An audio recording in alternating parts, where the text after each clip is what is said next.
बता रहे लोग का, तो मैं एक बार शेयर करता हूँ स्क्रीन।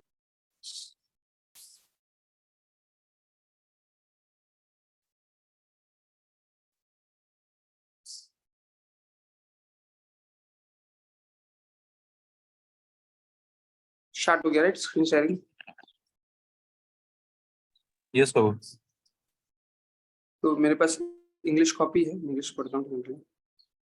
तो कल मैंने ये वाला कवर किया था, एक बार रिपीट कल आवाज नहीं आ रहा था तो मैं वापस रिपीट कर देता हूँ। 2.27 कवर हुआ था। जातस्य हि ध्रुवो मृत्युम ध्रुवम जन्म मृतस्य च तस्मात् अपरिहार्यर्थे न त्वं सूचितुमर्हसि। इनका इसका श्लोक का मीनिंग क्या है? जिसने जन्म लिया है उसका मृत्यु निश्चित है, और जिस जो मृत्यु को प्राप्त हुए उनका पुनर्जन्म निश्चित है। इसलिए हमें किसी के मृत्यु पे शोक नहीं करना चाहिए। तो मैं आपको जैसे बताया था, आजकल लोग मृत्यु पे शोक करते हैं और इमोशनल हो जाते हैं। एक्चुअली इमोशनल होने की जगह सॉल्यूशन रिलेटेड पर्सपेक्टिव होना चाहिए हमारा। कैसे हम इस चीज से बचे। श्रीमद् भागवतम में बहुत अच्छा स्टोरी आता है, हिरण्यकशिपु सुनाता है कि दो पंछी थे एक पेड़ पे, और जैसे जो फीमेल पंछी है, जब उसका हंटिंग हो जाता है, मीन्स जब जो हंटर है फीमेल पंछी को हंट कर लेता है तो मेल पंछी रोता रहता है। जब मेल पंछी रो रहा है तो क्या होता है, हंटर वो मेल पंछी को भी हंट कर देता है, उसका भी शिकार कर देता है।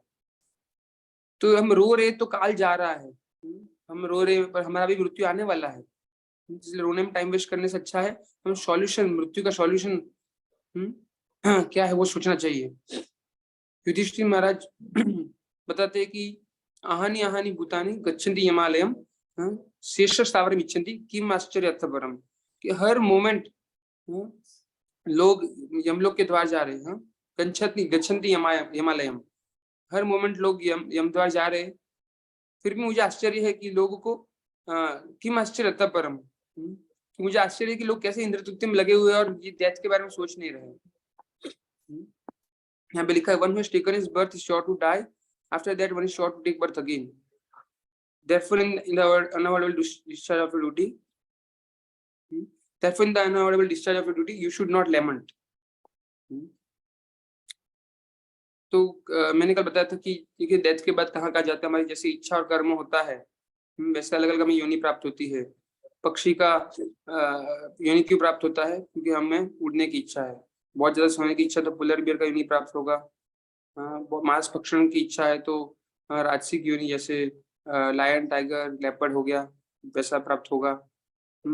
अगर बहुत ज्यादा हम अपना त्वचा दिखाते हैं, स्किन दिखाते तो हमें ये वृक्ष का योनि प्राप्त होगा, वैसे प्राप्त होगा। तो वे प्रभुपाद जी यहाँ पे लिखेंगे in this way one is going through one cycle of birth and death without. तो ऐसे हम जन्म मृत्यु के सागर में इच्छा और कर्म के अनुसार पड़े रहते हैं यहाँ पे।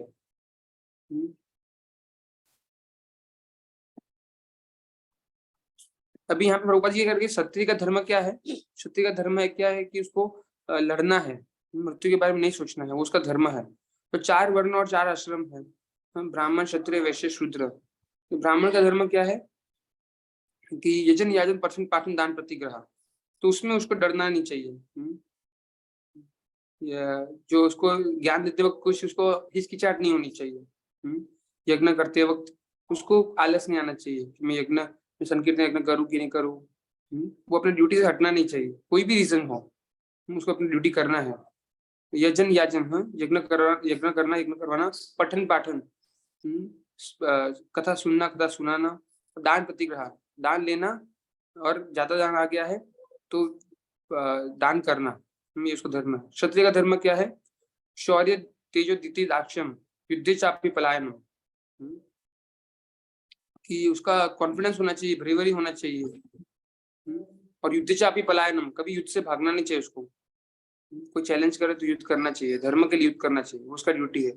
वैश्य ड्यूटी क्या है? गौरक्षा वाणिज्यम, गौरक्षा करना और क्या करना? वाणिज्यम यानी ट्रेडिंग, फार्मिंग करना और ट्रेडिंग करना वो है। और शूद्र का क्या है लक्षण? शूद्र का लक्षण है कि सबको असिस्ट करना, ब्राह्मण क्षत्रिय वैश्य को, यहाँ पे वो लिखा गया है।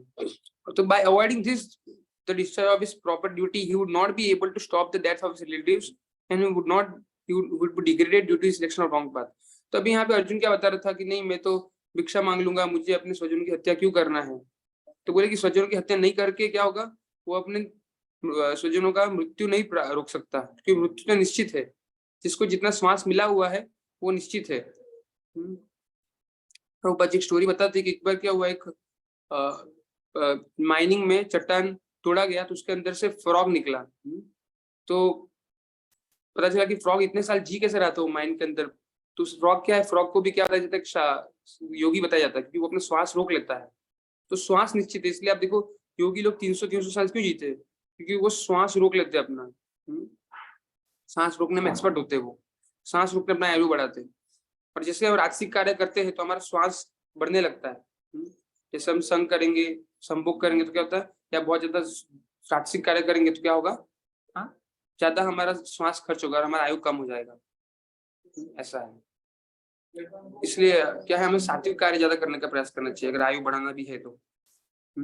ऐसा लिखा गया है, तो श्वास सबके लिखे हुए हैं। फिर 2.28 में क्या बता रहे हैं, अव्यक्तादीनि भूतानि व्यक्त मध्यानि भारत अव्यक्त निधनानि एव तत्र परिदेवना। कि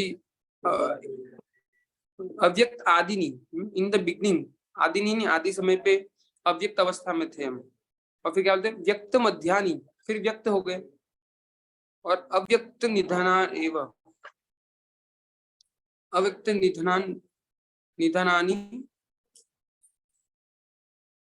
एवं तत्र का परिदेवना।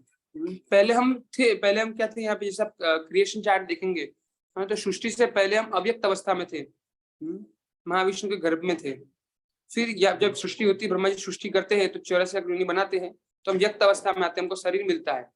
फिर क्या होता है, जब ब्रह्मा जी की मृत्यु होती है फिर वापस हम गर्भदक्षा विष्णु के शरीर में चले जाते हैं और अव्यक्त अवस्था में रहते हैं। ऐसा होता है। तो अव्यक्त, व्यक्त और अव्यक्त, तो हमें पहले हम अव्यक्त अवस्था में रहते हैं, फिर हमें ये शरीर मिलता है अपनी इच्छा पूरी करने, फिर क्या होता है हम वापस अव्यक्त अवस्था में चले जाते हैं, फिर जो हमारी पिछली इच्छा और कर्म था उसके हिसाब से हमें वापस शरीर मिलता है। तो अगर कुछ लोग बोलते हैं कि पहले मुर्गी आया है पहले अंडा, एक्चुअली 84 लाख सोनी सब साथ में बनी थी। तो दोनों आए थे साथ में, एक बीज भी आया था, एक योनि भी आई थी, हमको समझना पड़ेगा। तो ब्रह्मा जी बनाते, तो क्या लिखा है कि इतना इसके लिए शोक करने का क्या आवश्यकता है। पहले हम अव्यक्त थे, अव्यक्त, अभी जैसे भीष्म है, कर्ण है, ये सब अभी व्यक्त अवस्था में, फिर वापस अव्यक्त अवस्था में चले जाएंगे। तो आप अपना धर्म करो, धर्म परायण बनो, धर्म से दूर मत हटो। ऐसा है, वो समझना पड़ेगा हमें। तो यहाँ पे क्या लिखा है परपट में, actually there are two classes of philosophers, one believing in the existence of the soul and other not believing in the existence of the soul. There is no cause for lamentation in either case. अगर एक नास्तिक भी है, तो उसे भी कोई शौक नहीं, उसको भी शोक नहीं करना चाहिए, उसको भी अपना धर्म करना चाहिए, मृत्यु होने ही वाली है तो अपना एटलीस्ट धर्म तो करूं। और अगर आस्तिक व्यक्ति है, आध्यात्मिक व्यक्ति है, उसको पता है कि भाई आत्मा तो अमर है, शाश्वत है, तो भी अपना धर्म करना चाहिए। इसलिए क्या है, कर्तव्य परायण होना चाहिए, कर्तव्य निष्ठ होना चाहिए हमें। कर्तव्य करते करते भक्ति करना है, आप समझिए, अपना स्वभाव के अनुसार हमें कर्तव्य करना। अगर आप ब्राह्मण हो तो आपको शास्त्र पढ़ना है, पढ़ना है, और वो करते करते आपको भक्ति करना है, भगवान का शास्त्र पढ़ना। क्षत्रिय हो तो आपको अपना प्रजा का रक्षा करना है, मैनेजमेंट करना है, एडमिनिस्ट्रेशन करना है, वो करते करते भक्ति करना है। सबसे बड़े उदाहरण क्या है क्षत्रिय के, भरत महाराज, अम्बरीश महाराज, ये सबने संन्यास लिया आखिरी में, पहले संन्यास नहीं लिया, पहले अपना कर्तव्य किया, उसके साथ भक्ति किया, फिर आखिरी में संन्यास लिया। करते करते करते भक्ति करना, आखिरी में संन्यास लेते थे वो। युधिष्ठिर महाराज पूरा राज्य किए, फिर आखिरी में संन्यास लिया। 5 पांडवों ने आखिरी में संन्यास लिया। पहले कर्मयोग का सिद्धांत क्या है, पहले कर्म करते करते भक्ति करना है, फिर जब आप कर्म से भी अनासक्त हो जाते हैं तो सिर्फ भक्ति करना है। तो पहले कर्मयोग आएगा, फिर शुद्ध भक्ति योग आएगा। भक्ति में भी आप देखिए पहले कर्म मिश्र भक्ति आता है। क्यों कर्म मिश्र भक्ति आता है, क्योंकि पहले हमारा रजोगुण तमोगुण है, हम तुरंत भक्ति नहीं कर पाएंगे 24 घंटा। हमें लगता है हम 24 घंटा माला जपेंगे, 24 घंटा कथा सुनेंगे, 24 घंटा हम ये करेंगे संकीर्तन करके, पर नहीं हो पाता है। क्योंकि हमारा स्वभाव में भी रजोगुण है, तो हमें कर्म में लगना पड़ेगा, कर्म में लगना पड़ेगा और कर्म का फल देना पड़ेगा भगवान को। और कर्म का फल जब हम भगवान को देंगे तो हमें भजन में रुचि आएगा, सेवा में रुचि आएगा, हाँ, पर्सनल सेवा में, भगवान की पर्सनल सेवा में रुचि आएगा, फिर हम आगे बढ़ेंगे। ऐसा है।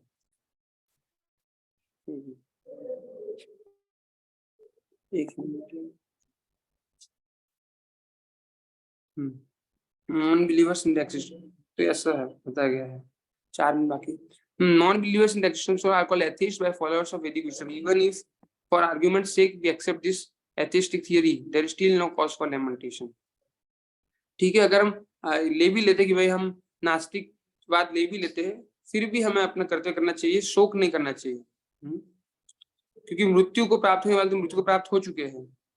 अभी जैसे आस्तिक वो क्या करता है, जैसे पितृ पक्ष चल रहा है, तो जो पुत्र है वो क्या करता है, पिंडदान करता है आत्मा की शांति के लिए। हाँ, जैसे पितृ जहाँ पे होते पितृलोक में, हाँ, पितृलोक का एक दिन यहाँ का 1 साल है। तो हम लोग क्या करते हैं, वहां पे हर रोज लंच प्रोवाइड करते हैं, यानी 1 साल में पितृ पक्ष के दिन हम एक बार भोग लगेंगे अच्छे से, तो वहां पे उनको लंच मिलेगा।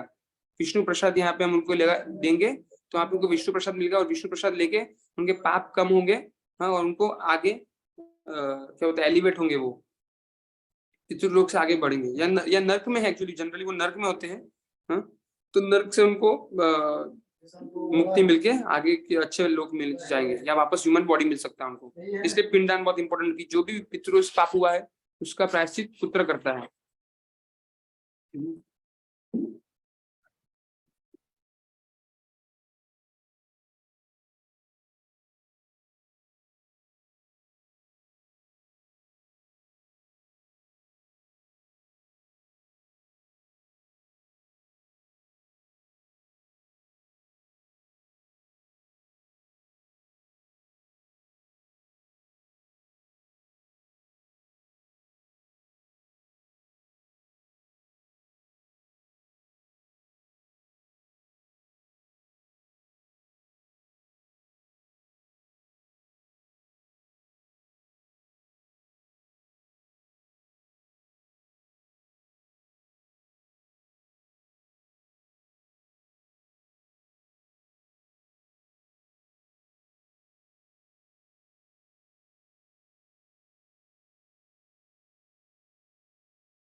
हरे कृष्णा, कनेक्शन शायद बहुत स्लो है यहाँ पे।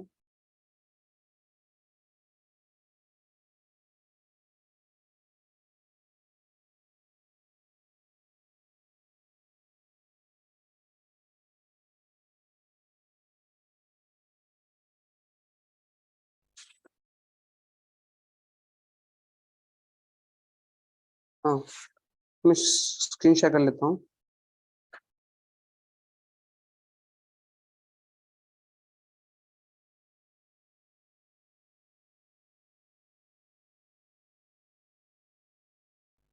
यहाँ पे लिखा है, तो क्या लिखा है, yet even if for argument sake we accept the atheist theory, there is still no cause for lamentation. Apart from the separate existence of the soul, the material elements remain unmanifested before creation. From the subtle state of non-manifest comes manifestation. तो यहाँ पे ये creation के बारे में बताया गया है कि कैसे क्रिएशन होता है पहले, अव्यक्त से व्यक्त अवस्था में कैसे आते हैं। क्या लिखा है, from ether air is generated, from air fire is generated, from fire water is generated, and from water earth becomes manifested. तो ये आपको थोड़ा डिटेल, ये आप श्रीमद् भागवतम के द्वितीय स्कंद में पूरा आएगा कैसे क्रिएशन होता है।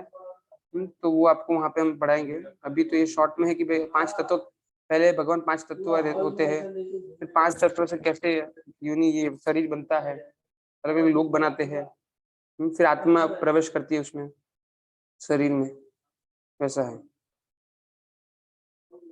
यही ये पूरे पैराग्राफ में प्रभुपाद जी यही बता रहे हैं। और आखिरी में यही बता रहे कि अंतवंत इमरेह, ये देह का अंत होने ही वाला है।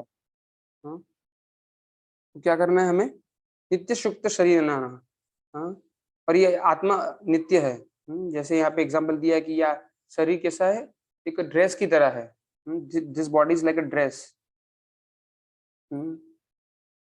और क्या होता है कि इसको स्वप्न जैसा भी बताया जाता है, क्योंकि स्वप्न क्या होता है, आदि होता है, अंत होता है, पर स्वप्न में जो भी होता है वो रियल नहीं होता है। स्वप्न में जो भी होता है रियल नहीं होता, टेम्पररी टेम्पररी होता है। अब देखिए स्वप्न, आपको बहुत भयानक सपना आएगा तो आपकी बॉडी के ऊपर प्रभाव गिरेगा, आपको पसीना आ जाएगा, है ना। सपने में लोग बोलने लगते हैं, प्रभाव तो है पर वो टेम्पररी है। वैसे ये सब मिथ्या नहीं है, कि जीवन क्या टेम्पररी है, इसलिए इतना सीरियसली इनका जरूरत नहीं है। कर्तव्य करना है और साथ में भक्ति करना है। लोग क्या बहुत ज्यादा सीरियस हो जाते हैं, डिप्रेशन में चले जाते हैं, स्ट्रेस में चले जाते हैं, क्योंकि ज्यादा जो सपना होता है, ज्यादा सपने में क्या करते हैं, वो ज्यादा चिंतन करने लगते हैं, तो उनका जो डिप्रेशन है वो बाहर भी दिखता है। तो हमें यहाँ पे अगर ज्यादा सीरियस लेंगे भौतिक जगत को, हम डिप्रेशन में चले जाएंगे, क्योंकि हर हर मोमेंट कुछ ना कुछ गलत हो रहा है। वो समझना पड़ेगा कि पदम पदम विपदम दिशा, हर मोमेंट डेंजर है यहाँ पे। हाँ, हर मोमेंट में प्रॉब्लम है, तो इतना सीरियसली लेंगे तो क्या होगा, हाँ, हम भी डिप्रेशन में चले जाएंगे। इसलिए जितना होता है उतना कर्तव्य करना है और साथ में भगवान का भक्ति करना है। और भगवान की भक्ति से क्या होगा, सारा पाप नाश होगा और फिर प्रॉब्लम्स कम होंगे। ठीक है, तो हम आज आज यहीं तक रखते हैं। किसी कोई प्रश्न है?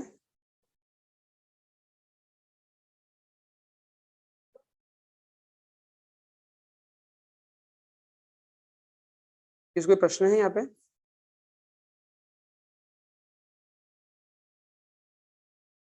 ठीक है, चलिए, हरे कृष्ण। श्रीमद् भगवद गीता की जय।